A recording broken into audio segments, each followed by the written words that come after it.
आपको गौर करने की जरूरत है। हम गालियां खा रहे हैं, हम जलील किए जा रहे हैं, हम रुस्वा किए जा रहे हैं, हमें बेइज्जत किया जा रहा है, हमारे घरों पर बुलडोजर चलाए जा रहे हैं।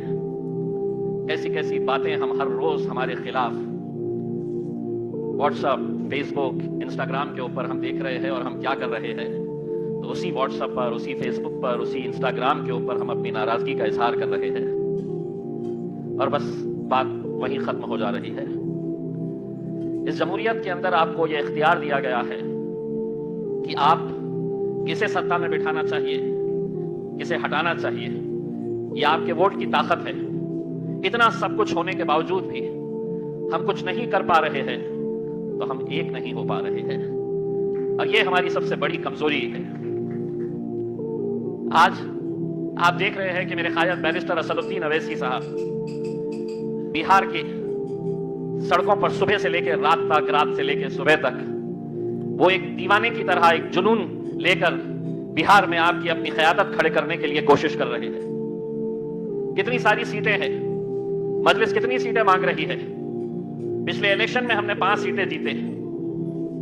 इस बार हमने जो गठबंधन है वहां पर उनसे महज हमने 6 सीटें मांगे, जो 5 हमने जीते थे और उसके ऊपर 1 सीट। लेकिन कोई हमें लेने के लिए तैयार नहीं है। इसलिए नहीं लेने के लिए तैयार है क्योंकि वो जानते हैं कि ये जो कौम है ये बिखरी पड़ी है। इन्हें हम बड़ी आसानी के साथ हम बांट सकते हैं, सियासत के अंदर इन्हें खरीद सकते हैं, इनका सौदा कर सकते हैं। इन्हें बिखेरना कौन सी बड़ी बात है। अगर हमें 6 सीटें भी नहीं मिल रही है तो आप समझ लीजिएगा ये सभी लोग जानते हैं कि इनका वोट हमारी जागीर है। कहां जाएगा? कभी हम इन्हें भाजपा से डराएंगे, कभी शिवसेना से डराएंगे, कभी योगी से डराएंगे, कभी किसी और से डराएंगे और अपना उल्लू सीधा कर लेंगे। क्या फर्क है? अभी अभी किसी ने बताया, आप चुनकर किसी एक आमदार को देते हैं, वो आमदार चुनकर आने के बाद किसी और के गोदी में जाकर बैठ जाता है। लाखों लोगों का धोखा किया जाता है। एकनाथ शिंदे की पार्टी को देखिए आप, किस बुनियाद के ऊपर खड़ी रही है वो पार्टी। इतने सारे एमएलए उनके पास कहां से आए? क्या उनका कोई बहुत बड़ा प्रोग्राम था कि साहब मैं महाराष्ट्र को एक उज्जवल भविष्य दिखाने वाला हूं, तब जाकर लोग उनके साथ जुड़े? ऐसा नहीं है। लाइन में खड़े हुए एमएलए, बता तेरा दाम कितना है, बता तेरा रेट कितना है। 25 करोड़, 30 करोड़, 40 करोड़, 50 करोड़ रुपए। जैसा भेड़ बकरियों को खरीदा जाता है वैसे आज एमएलए को खरीदा जा रहा है। कोई बोलने की हिम्मत रखता है? नहीं रखता है। लेकिन अल्हम्दुलिल्लाह मजलिस इत्तेहादुल मुस्लिमीन हम बोलेंगे और यकीनन हम डट कर बोलेंगे। उसमें दिवाली का त्योहार आ रहा है। मैं तमाम मेरे हिंदू भाइयों को दिवाली की मुबारकबाद देता हूं और उनसे यह कहना चाहता हूं कि अगर ये मुल्क को मजबूत करना है, इस मुल्क की एकजहती को अगर मजबूत रखना है, तो उन लोगों की बातों में मत आओ कि यहीं से खरीदना, हमारे ही दुकानदारों से खरीदना। यह मुल्क की खूबसूरती है हमारी। हमने इतने सालों तक सभी जाति, धर्म और मजहब के लोग एक साथ मिलकर रहे हैं, तब जाकर यह भारत देश बना है। लेकिन आज अगर सबसे ज्यादा इस मुल्क को तोड़ने का अगर कोई काम कर रहे हैं तो वह नरेंद्र मोदी, देवेंद्र फडणवीस और भारतीय जनता पार्टी आरएसएस के साथ मिलकर इस मुल्क को तोड़ने का काम कर रहे हैं। हम कहीं नहीं जाने वाले।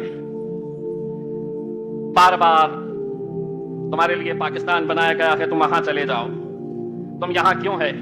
हम उनको यही कहते हैं। जब मेरे बुजुर्गों से पूछा गया था कि तुम्हारे लिए हम सिर्फ एक मुसलमानों का मुल्क बना रहे हैं पाकिस्तान, वहां चले जाओ, तो हमारे बुजुर्गों ने कहा था कि नहीं, मैं इस मिट्टी के अंदर पैदा हुआ हूं और इंशाल्लाह इसी मिट्टी के अंदर हम दफन होंगे। लेकिन आज आप सोचिए कैसे कैसे ताने हमें दिए जाते हैं, कैसे कैसे बातों का हमें सामना करना पड़ता है। कुछ दिन पहले आपने देखा होगा, महाराष्ट्र के एक शहर में हम गए थे असद साहब के पास। चिल्लर चाल्लर इतने से भाजपा का कोई नेता इतना सा है।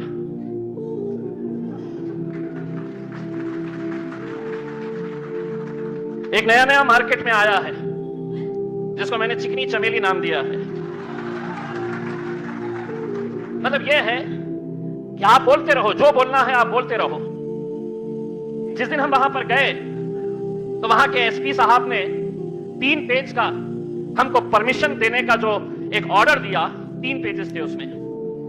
ये करना, इतना बोलना, ये नहीं बोलना, ऐसा करना। मैं बोला क्यों? सारे कानून हमारे ऊपर ही। बाकी लोग हर रोज स्टेज पे खड़े रहकर हमारे खिलाफ क्या क्या नहीं बयानबाजी कर रहे हैं। तो हमने भी वहां पर आपकी तरफ से एक पैगाम देकर आ गए। हम पुलिस का, हुकूमत का, सरकार का, प्रशासन का हम इज्जत एहतराम करते हैं। उन्होंने कहा कि ये नहीं बोलना, हमने कहा हम नहीं बोलेंगे। लेकिन बाद में उनको ये भी बोल दिए, अगर इसके बाद अगर किसी शहर के अंदर अगर इस कौम को अगर किसी ने गाली दिए, उस लहजे के अंदर अगर बात किए जिस लहजे में बात करने से तुम हमें रोक रहे हैं, तो एक बात समझ लेना, उस शहर के अंदर जब दोबारा हमारा जलसा होगा तो हमारी जबान कितनी खूबसूरत है हम जरूर आपको दिखाएंगे। इसमें हमारी जबान कितनी लंबी है हम आपको यह जरूर दिखाएंगे। मरना सबको है, कोई आबे हयात पी कर आया है, कोई जिंदगी भर जीने वाला है नहीं। कमजोर अगर है, डरपोक अगर है, तो किसी और पार्टी में चले जाओ मेरे भाई। मजलिस के अंदर जगह नहीं है डरपोकों की। बोलने की हिम्मत रखो, ताकत रखो। मुझसे भी कहते हैं लोग आज के इस दौर के अंदर, कैसा आप जाकर कह देते हैं। बिहार में जाकर उत्तर प्रदेश के मुख्यमंत्री को मैंने एक सभा के अंदर बोल दिया था। अब मुझसे लोगों ने कहा कि साहब आपको मालूम नहीं है कि वो शख्स क्या कर रहा है। मैं कहा अगर उसके बाल हिप्पी कट होते तो मैं उसको हिप्पी बोला होता। टखले को टखला कहना यह कौन सा गुनाह हो गया है मेरे भाई? कहां का गुनाह हो गया है ये? बोले नहीं आप जरा एहतियात से। मैं बोला नहीं, डरता मैं भी हूं, डर मुझे भी लगता है, लेकिन तुम अगर यह समझ रहे हैं कि मैं किसी इंसान से डर जाऊंगा तो तुम मेरी फितरत को समझे नहीं है। मैं सर झुकाऊंगा तो सिर्फ मेरे रब के आगे झुकाऊंगा, मैं डरूंगा तो सिर्फ अपने अल्लाह से डरूंगा। ये जज्बा मेरे भाइयों पैदा करो, पैदा करो ये जज्बा, अपनी क़यादत खड़े करो। आने वाले वक्त के अंदर इलेक्शन आने वाले हैं, पार्टी किसका साथ देगी, पार्टी किसको टिकट देगी? एक अच्छी पार्टी अपनी क़यादत को अगर खड़े करना है तो फारूक शाब्दी साहब, आप सड़क चलते हुए आदमी के ऊपर हाथ रखना और कहना कि साहब आप इसको टिकट दे दो, और पूरी आवाम ने कहना कि लब्बैक कहते हैं हम आपके फैसले के ऊपर। बाकी सारे नेता जो आप चुनकर देते हैं, कोई जुआरी है, कोई 2 नंबर का धंधा कर रहा है, कोई जमीनें हड़प रहा है, कोई बेईमानी के अंदर सबसे आगे है। लेकिन हमारी जब क़यादत चुनने का मौका आता है तो उम्मीद करते हैं कि कोई आसमान से सफेद रंग का पोशाक पहने हुए एक फरिश्ता उतर कर आएगा। कहां से आएगा? हम भी इंसान है, गलतियां हमसे भी होती है इसमें। हम कोई दावा नहीं कर रहे हैं कि हम कोई बहुत बड़े फरिश्ते हैं। हम इंसान अगर है तो गलतियां हमसे भी होती है। लेकिन जब टिकट दिया जाता है तो फौरन पूरी कौम खड़े हो जाती है, इसको कहीं को दिए, इन्हें ऐसा है, इसको नहीं देना था। कभी आप अपनी क़यादत नहीं खड़ी कर पाएंगे जब तक आप अपने क़ायद के फैसलों को मानेंगे नहीं।